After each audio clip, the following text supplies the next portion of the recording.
4. First of all, level 1, you really qualify with $500 premium dollars. Ruby, step number 4. Of course, you picked up bonus money all throughout that process. We have a new incentive flyer for next week. Step number 4, those who hit Ruby Elite for the first time, you just picked up another $250 in bonus money for hitting Ruby Elite with $2,000 premium dollars. And then those who hit Sapphire for the first time, congratulations. We'll cover those names next week.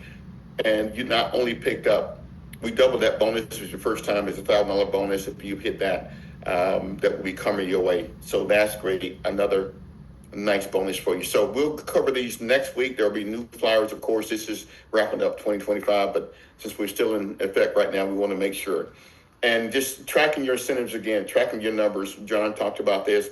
Kathy, we just went over this. Just keep in mind that the best way to track your numbers for Sapphire, for Ruby Elite, for Ruby and Ruby Elite is on the gym leaderboard. That's going to be the quickest way for you to go. If you don't know your numbers, to go to the gym level leaderboard and you'll see it there. Now, the best way to track your solutions numbers is to go to Business Solutions inside and go right here, and it'll tell you what number you are, right? You can go right there and click it. You can type in your number and it'll take you all the way down to what your numbers are for solutions. So for